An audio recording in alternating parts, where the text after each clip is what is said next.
introduce, let me just get my cards, Rebecca Brown. So Rebecca is the creative director of Bunch Family. And Bunch Family is an online community that also works in the offline world, creating communities and working in creating events. And there's a blog, and Rebecca has taken this idea and done some amazing things with it. And so Rebecca's going to talk to us about that.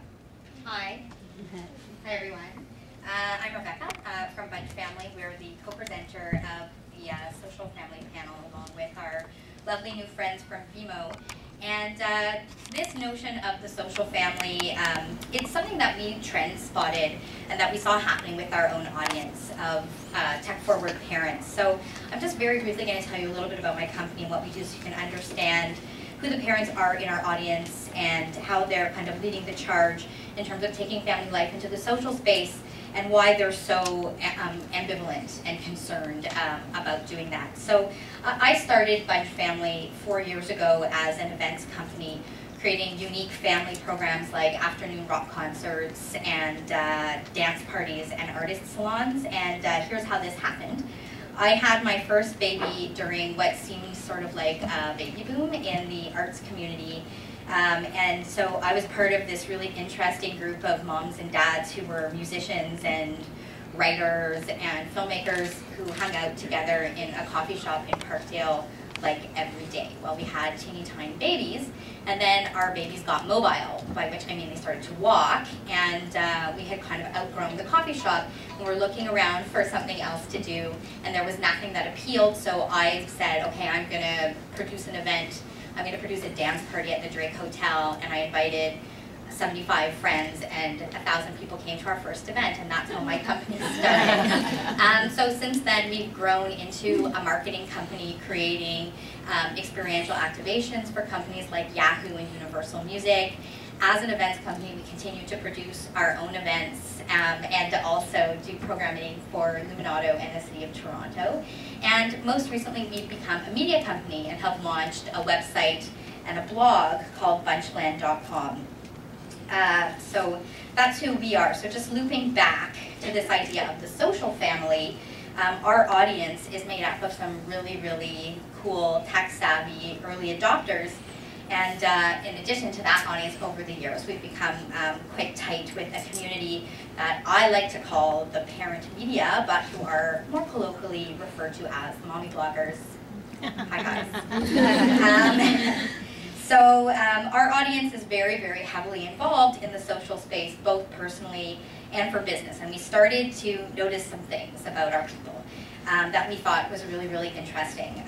We noticed that a lot of the parents in our audience had started to register domain names for their kids at birth and approached this sort of in the same way that you might approach buying an RESP, that you were buying something of value for your kids to grow into and have in the future. And we even saw some parents registering Twitter handles and Facebook profiles for their kids at birth so that they would have these channels at their disposal when they were older.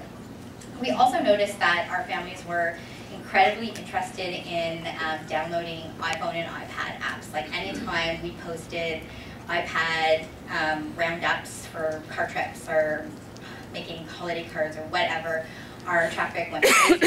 Our audience was all over that. And we also noticed that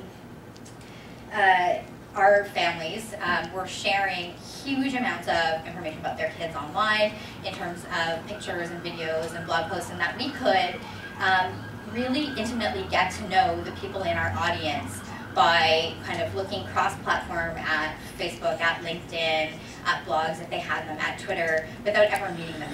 We really knew these families. But we also noticed this sort of simultaneous thing, which was that we were kind of hearing a lot of worry and a lot of ambivalence and a lot of concern from this same group of tech-savvy early adopting parents. As much as they loved technology, and as much as they wanted their kids to have every advantage in terms of being exposed really early and being familiar with the tools, they were also really concerned about the amount of time their kids were spending on screen and attention span, and they were really concerned and emotional about the idea of their kids sort of being robbed of a childhood spent, riding bikes around their neighborhood and building blanket forts. And these were concerns that I shared as a person who loves technology, and I want my kids to have every advantage, but I also want my kids to go and get dirty and play in the mud. So we became really interested in this idea of the social family, of families where you had multiple generations of people in the social space using the technology in different ways. And so when we heard about social media, we were really excited to build a panel, and we're really excited when Vimo came on board to help us build a panel to bring together some friends and some experts who are really smart and have some really interesting things to say about the space. And we're also really excited to crowdsource the majority of the questions that are going to be asked today from our audience on Twitter and Facebook. So I feel like the conversation that we're starting today is just the beginning of a long conversation. New academic disciplines will doubtless sprout up around it. People will write books that will all be on our tablets. But we can all remember that we were in this room here together to get the ball rolling on this conversation. So thank you so much for coming today. And even though the conversation will doubtless grow far beyond this room, you all have bragging rights on the first important talk about the social family. So thanks for coming.